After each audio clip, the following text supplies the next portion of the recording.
Hey guys, welcome to this week's review of Real Housewives of Beverly Hills. This was an okay episode. Nothing really happened. We got to learn more about Erika Girardi and her marriage, right?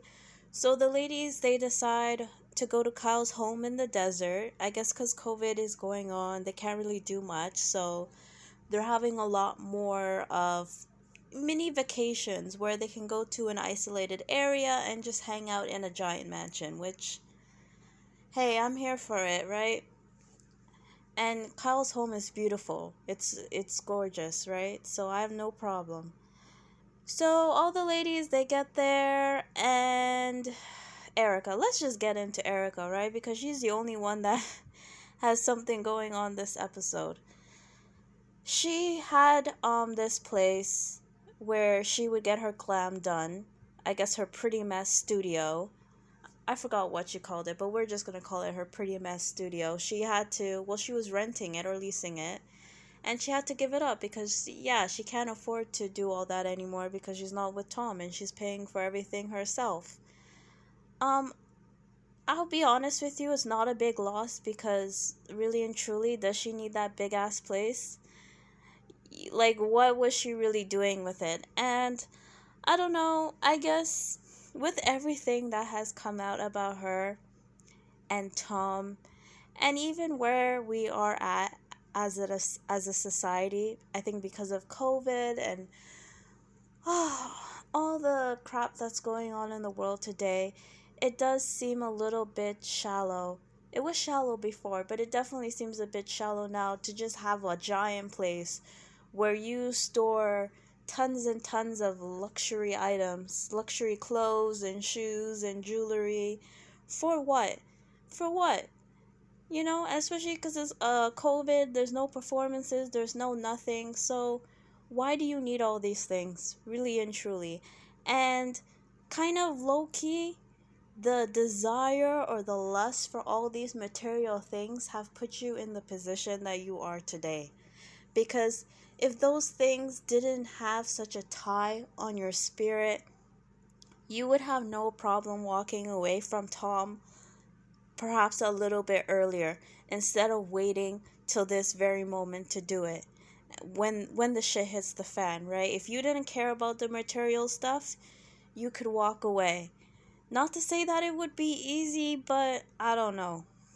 I don't know. Was it worth it? I don't know. Some may say, hey, at least she got 20 something years and she was able to travel, she was able to have all these nice things, so it's worth it. And most likely she's not going to jail, or is she going to jail? Who knows? Comment down below. Would you live this kind of life? Even if you know by the end of it you may head to jail? She actually really reminds me of this movie, Blue Jasmine. I know it's Woody Allen, but okay, we're just gonna ignore that.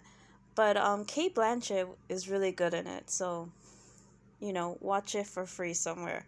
But Blue Jasmine, her story is very similar to the guy in that to the Kate Blanchett. She was married to this guy.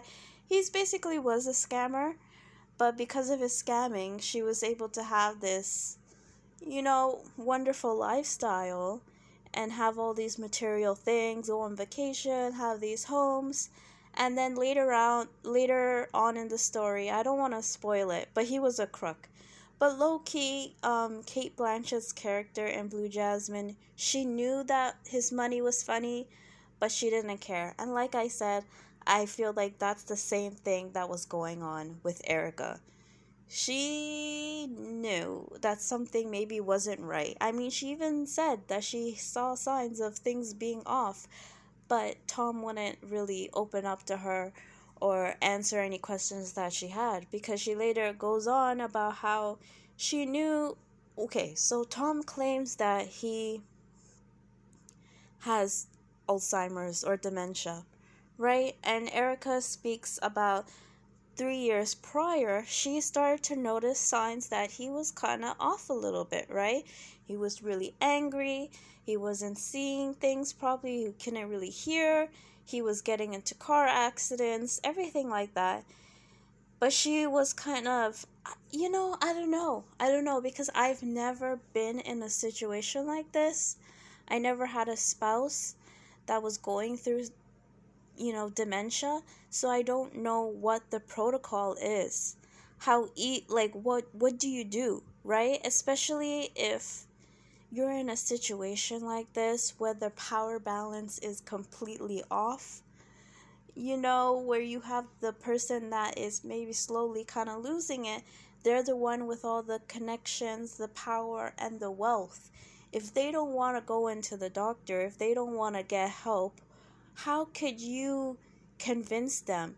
If you say you wanted to get a conservatorship, how would you then go about that when you're dealing with a lawyer who probably doesn't want to give up his power? So I can imagine that that is a very delicate situation to be in. How do you handle that? I just, I think this is why, you know what, in a weird way, I think it's good to be open about stuff and not to hold on to everything. Because now she wants to tell us everything that's going on in her life or in her marriage. And hey, I'm here for it. But I wish maybe she would have been more forward with certain things. Because now we're kind of looking at her like, I don't know. I don't know. Some say she's kind of trying to protect Tom by bolstering this. He was, has dementia, so he's kind of losing it to try to protect him. I don't, and I think because she waited so long to speak on these things, people are side-eyeing her because the timing is just weird to me. You know, him cheating on her, I'm not surprised, to be honest with you. I think is water wet? Like a multimillionaire older man. I'm pretty sure he was cheating. And Erika said he told her, well, where are you going? This is my house. I have all the things, and it is what it is. And Erika stayed in that situation. I'm not saying that it's okay, but like I said with Erika, it's weird because part of me wants to empathize with her, but then another part of me was like, you stayed in this situation because you wanted to live this lifestyle, point blank, right? It's like you paid the price. I don't want to say you sold your soul. I don't want to go that far, but you may have cashed in some chips and you may end up spending some time in prison or have to pay a good portion of that money that you got back. Like, you kind of knew the transaction at a certain point, right? And you accepted that because you're like, well, he cheats on me. And I don't know, low key, this may sound bad to say, but like, Tom is an 80-year-old man. She probably didn't want to be messing with him sexually anyways. So if he can go out and find someone else and occupy his time, I don't think that was really. Maybe your ego would be bruised a little bit, but is it really that bad of a thing?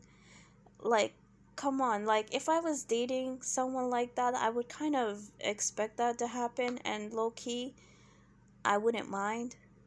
It sounds terrible to say, but she knew all these things, and you stayed in the situation, and that is the problem here, right?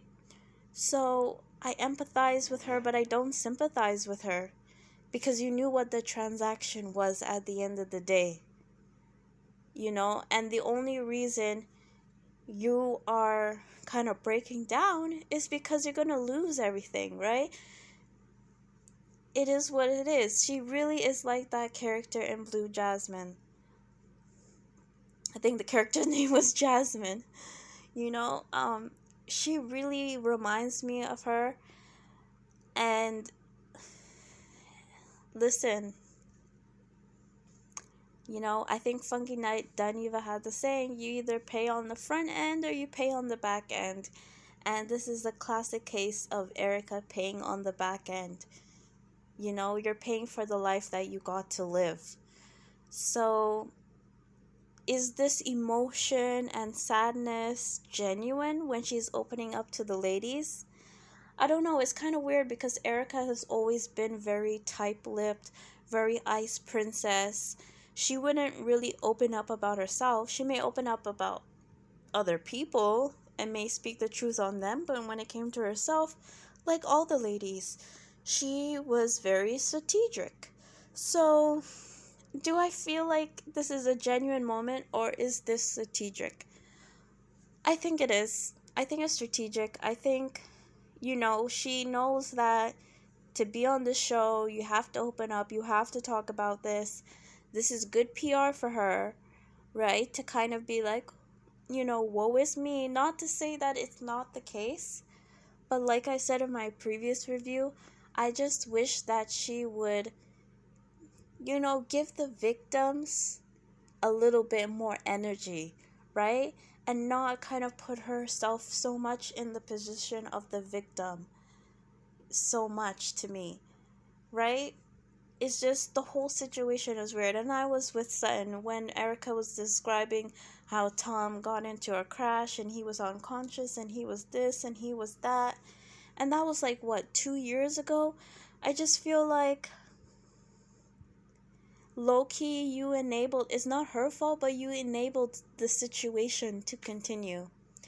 You knew he was off, but he was practicing law and everything. And you didn't, I don't know, I mean,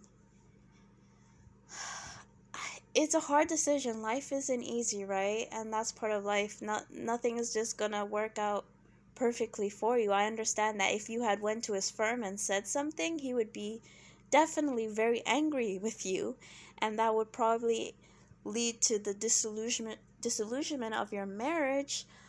However, long term, it probably would have served you better because then people can at least say that you had good intentions, right? You were trying to do the right thing. And maybe you wouldn't be in such legal troubles as you are now, or at least in the court of public opinion, people wouldn't be so hard on you. But it's the fact that you knew all this stuff was going on. Maybe not all the details, but you knew something wasn't right. And you stayed until the shit hit the fan, right? And that's okay. That's okay, right? But you stayed until the shit hits the fan, and then now all of a sudden you want everybody's sympathy. It just doesn't seem right to me. It does seem a little bit strategic to me. That's all I'm saying. I feel like now that it serves you to kind of say all these things, you're gonna say them. Um, I like to moving on from her a little bit. Sutton talking about her father, about him, committing the S word 2 days before Christmas.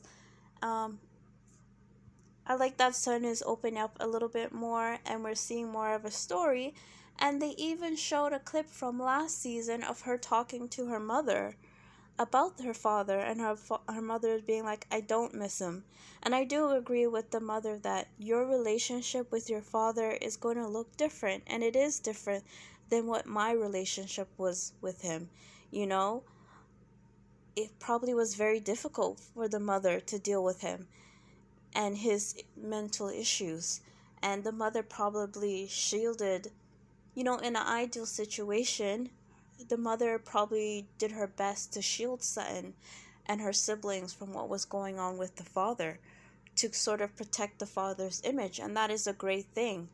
But then the mother had to bear a lot of that responsibility to kind of raise the family and give them that stability in life, despite what was going on with the father. And here's the thing, I'm wondering how come we didn't see that scene last season, right? Because what did we get last season? They spent, 20 episodes going after Denise Richards on whether or not she slept with Brandy. And, it may have been cute for 1 or 2 episodes, but we didn't need a whole season about that, right? it wasn't that serious. And here we are, we have other things, storylines that are going on. Not to say that it's an integral part or we need to focus on it for the entire season, but it would be great to get those moments so we can learn a little bit about the ladies that we're watching instead of just focusing on stupid, superficial storylines. It's just not necessary. Dorit talking about her lawsuit, her lawsuit or the lawsuit of PK. That's another thing. We get like a sentence about that, right? And it would have been nice to, and then they kind of show a flashback of PK saying sorry to her, right? And them having a brief conversation, and I'm like, how come that wasn't more of a thing, right? And I just don't, although I find the Erika and Tom thing a bit interesting, I don't want it to turn into every episode we're having Erika kind of just, boo boo hoo, I'm poor. Yet you're living in like a 3-4 bedroom house, okay, with a pool and a giant backyard, and you're crying to me that you're poor. You're wearing designer clothes, you're wearing expensive jewelry, and you're crying every 5 seconds that you're poor. Like, that's just not gonna do it for me. Like I said, I have empathy for her, but like I don't want to keep hearing that every episode. And that's what I'm kind of worried about, that she will be a little too much of the focus. A little bit, great, but we need other things going on. And it's not that the other ladies aren't necessarily bringing it, but at the end of the day, if the producers don't want to show these scenes, if we're getting these scenes in a flashback, then I don't know, that's on them. Kathy. Kathy is a kook. I love the scene between Kathy and Kyle cooking in the kitchen and having those fun moments. I really, really do. Right? I think it's about the producers just really need to create more of a balance. But so far, they've been doing a lot better job. And I could say Garcelle wasn't in this episode, and I really miss her presence. I think her presence not being in the episode was noticed on my part. I think Garcelle adds something to it. Adds a little bit of spice, because these ladies, they're kind of, I don't know. It's like an echo chamber with them a little bit. I don't know. It's like an echo chamber with them, and they need people to kind of break it up. And that's why I do enjoy Sutton, even though she's a little cuckoo crazy. I do like later on in the season, it seems like Sutton is going to go head to head with Erika. And I don't even feel like Sutton's going to say anything too crazy, but Sutton is going to be like the audience. And it's going to be like, you know what, it does, certain things seem off to me. I want to support you, but I do have these questions for you. And of course, all the other ladies are going to look at her like, what are you doing? Because everybody loves Erika. And it is what it is. One last thing. Lisa Rinna. She's so cringy bringing up the Scott Disick thing. And it doesn't even come up in an organic way. She just, the way she brings it up and she's laughing, and I don't know, maybe that she's bringing it up in a lighthearted way to disguise the discomfort that she feels. But I don't know, it's just coming off as she enjoys the attention, she enjoys the proximity to the Kardashians, and what it could do for her fame, what it could do for her daughter's fame. She sees us as a wonderful, funny thing that gives her a bit of spice, that gives her a storyline, so she's just bringing it up. And I would find it more interesting if she was bringing it up more so as a concerned parent, like, I don't really feel good about this, guys, what do you think, what's your advice? Because Scott is this older man, and he has this history of dating young women, and he has children, and I don't want to blah blah blah. I mean, she still would have been criticized for that, because people would be like, why are you bringing up your daughter's personal business. But at least if she presented it like that, it would come off a little bit more genuine to me. But her cracking jokes and laughing about it and being giddy about it, it's kind of really, really off putting to me. Because you're getting pleasure out of this. And your daughter could potentially be in a crap situation. Not that Lisa Rinna can do anything about it, because at the end of the day, her daughter is technically an adult, so she can date whoever she does. But to take pleasure and glee out of a situation like this is just, it doesn't rub me well at all. At all. And I like Lisa Rinna. I do. I like her on the show. But you know, I, this Hollywood is messed up. That's all I gotta say. So, guys, that's everything. See ya.